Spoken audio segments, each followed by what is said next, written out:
Salut à toutes et à tous. La dernière fois, on était en train de corriger cette fonction.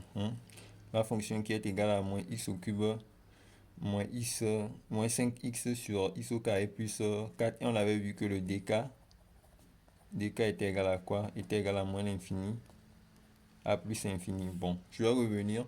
On voulait étudier les variations. Quand on a dit étudier les variations, j'avais expliqué que l'étude des variations, ça consiste à faire quoi? À étudier le sens de variation et à dresser le tableau de variation, c'est clair. Et j'avais dit que pour ce faire, pour le sens de variation, on a besoin de la dérivée. Et là, on va se poser la question, notre fonction est-elle dérivable, oui ou non? Si c'est dérivable, c'est sur quelle partie c'est dérivable?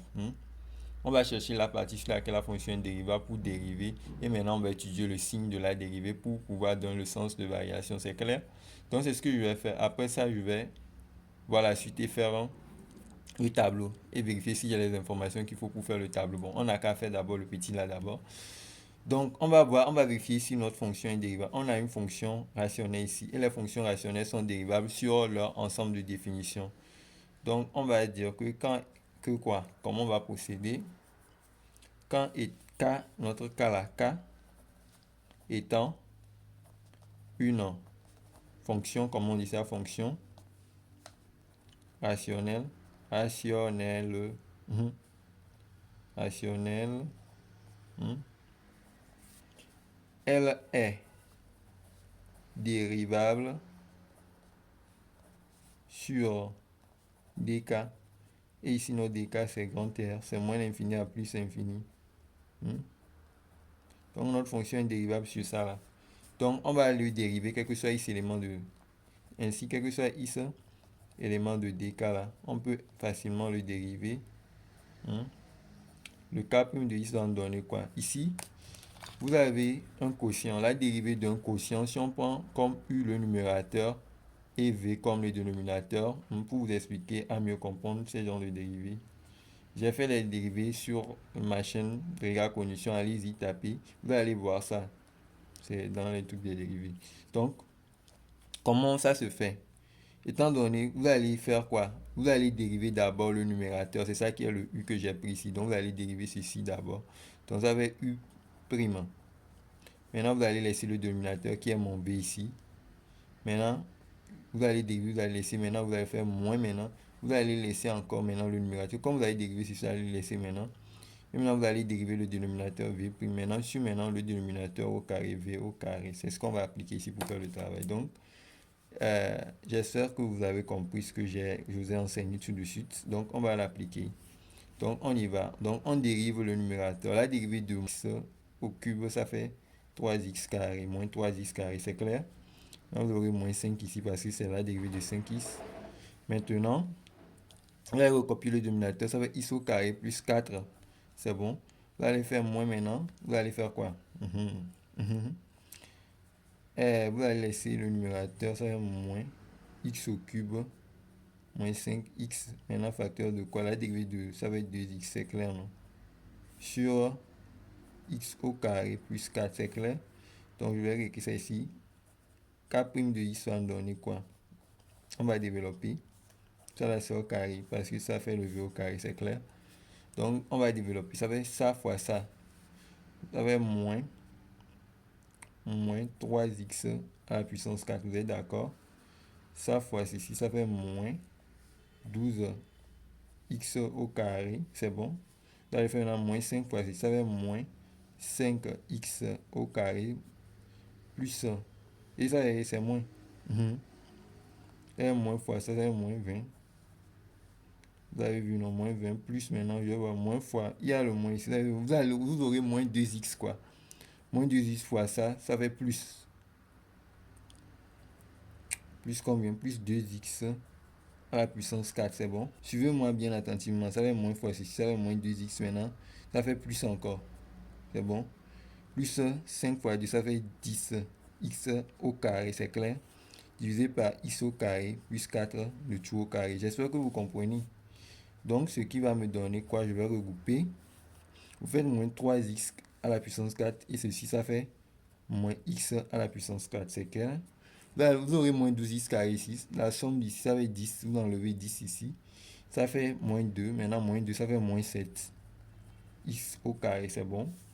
Maintenant, il reste le moins 20 sur x au carré plus 4, le tout au carré. Ça, c'est quel que soit x, élément de dk, c'est notre k' de x. Donc, nous allons maintenant, à ce stade, nous allons étudier le signe de la dérivée. Pour le signe de la dérivée, il n'y a pas de souci.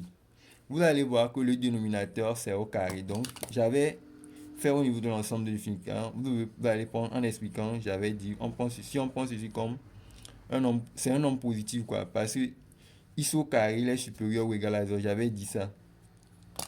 Donc, on va dire quel que soit x, élément de grand R là, ou bien de dk. Ici, c'est de dk. Bon, de toute façon, c'est dans grand R. Quel que soit x élément de l'ensemble R là, c'est dans R en entièreté. On sait que le x au carré plus 4 là, de tout au carré, il est comment supérieur ou égal à 0. C'est bon. En prenant ceci comme je l'ai expliqué, vous considérez ceci comme un grand x, quoi. En termes d'explication, un grand x qui est au carré, qui est supérieur. C'est que le carré d'un nombre là, il est supérieur ou égal à 0, c'est bon. Quel que soit x élément de R, c'est bon.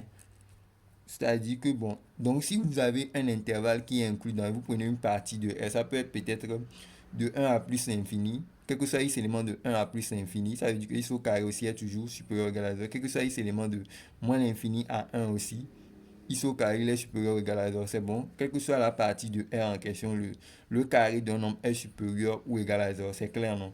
Donc, pourquoi nous le faisons ainsi? Pour que la détermination du signe, ça soit facile. Étant donné que ceci, le dénominateur, il est positif, on va s'intéresser juste au numérateur. Le signe du numérateur, c'est-à-dire que le signe de la dérivée va dépendre que du numérateur, c'est bon? Parce que en termes de jeu de signes, quand vous allez faire plus fois n'importe quel signe, et plus fois un signe, si le signe est négatif, vous allez voir que ça va donner moins. Vous allez voir que c'est le moins là qui est de ça. Ça veut dire que ça ne va pas jouer, quoi, sur le signe de ceci, si c'est plus. Donc c'est pour cela on va prendre juste, on va dire que quel que soit x élément de quoi, on va, quel que soit x élément de dk, rapidement, vous avez compris ce que j'ai essayé de vous expliquer, non? Quel que soit x élément de dk, le signe, vous allez le désigner, le signe de k' de x dépend de la fonction qui a tout x, quoi, on associe le numérateur qui est moins x à la puissance 4 moins 7x au carré moins 20. C'est bon?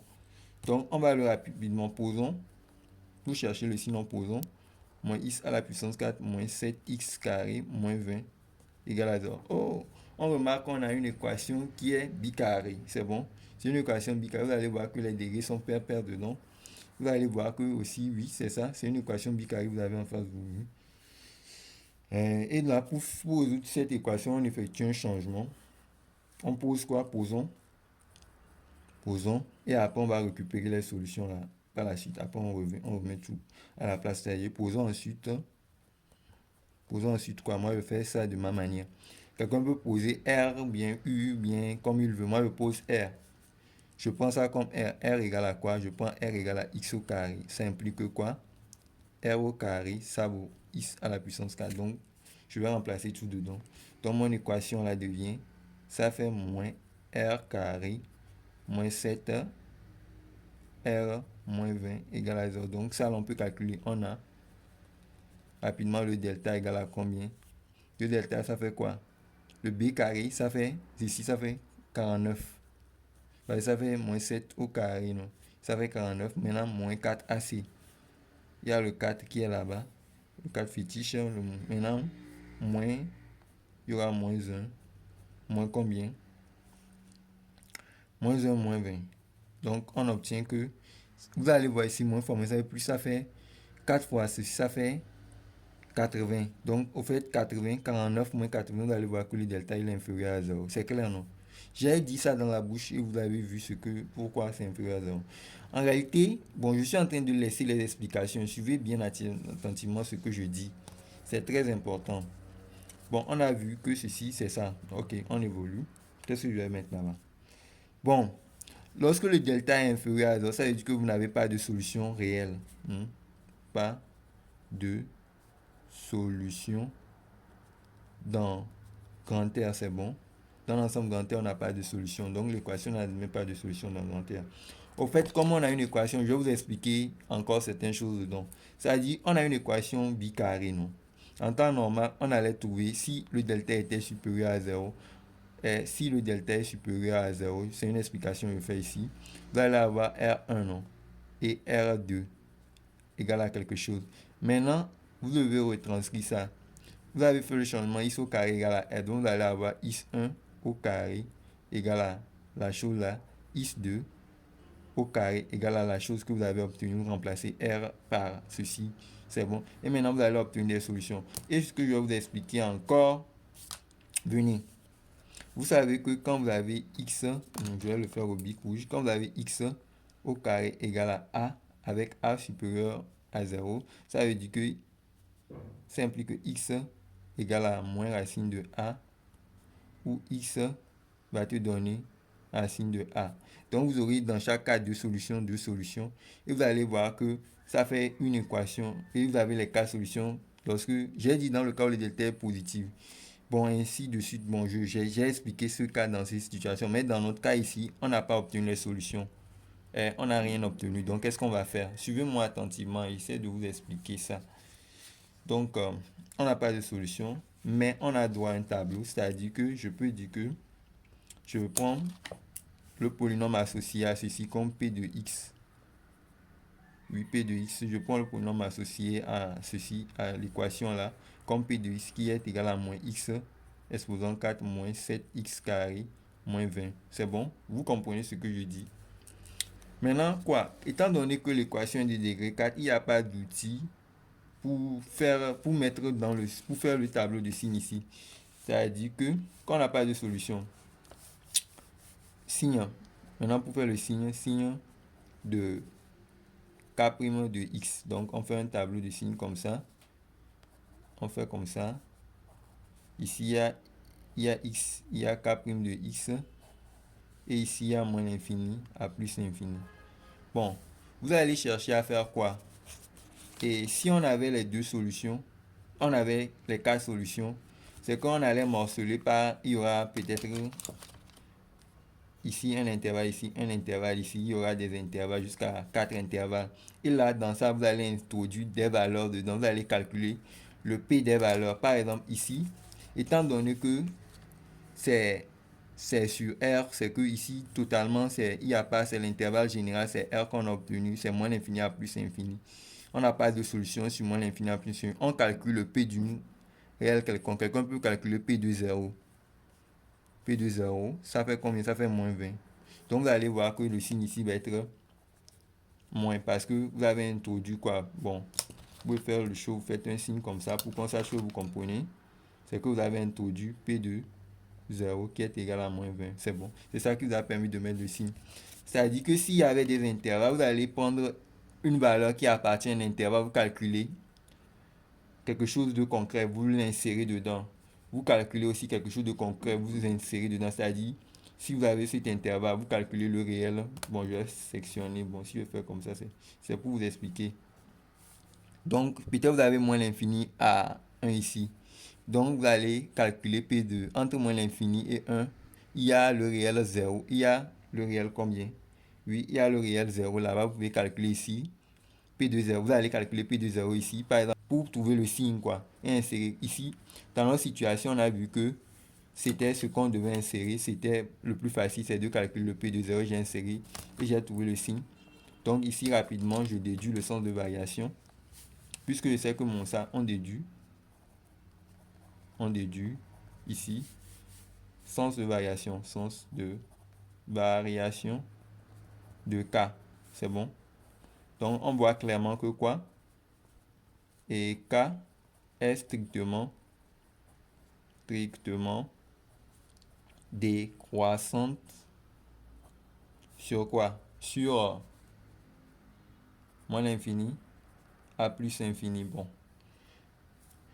Bon, on peut faire en même temps le tableau de signes. On va faire le tableau de variation. Pour faire le tableau de variation, vous allez voir si vous avez toutes les informations. On avait déjà calculé les limites. Et c'était les limites qu'on avait trouvées. On a vu que la limite en moins l'infini, ça faisait plus infini, en plus non, la limite, qu'est-ce que je dis? La limite en moins l'infini, ça faisait plus infini. Et la limite en, qu'est-ce que je dis même? Oui, la limite en moins l'infini, ça faisait plus infini. La limite en plus infini, oui. C'est en plus infini, ça faisait moins l'infini. Donc, on va faire le tableau rapidement. Tableau de variation. Tableau de variation. De quoi? De K. Puisqu'on a toutes les informations complètes, on fait quelque chose comme ça. Ceci, ceci, il est là. Donc ici, on a moins l'infini. Ici, on a plus l'infini. Donc ici, il y a x, il y a k' de x. Ici, il y a k de x, c'est bon. Donc, on va faire ça. La fonction, il est moins ici, ça décroît. Donc, ça quitte quoi? La limite en moins l'infini, ça fait plus infini, c'est bon. Et la limite en plus infini, j'ai vu que c'est moins l'infini. Donc, c'est ça le tableau de variation. Donc, c'est l'étude des variations, on a fini. Donc, à la prochaine pour corriger cette... regardez bien, c'est clair, c'est ça le tableau de variation. Tout est propre devant vous. Non? Donc, la prochaine fois, je vais corriger le petit de A que j'ai ajouté comme nouvelle question. C'est bon? Donc, à la prochaine.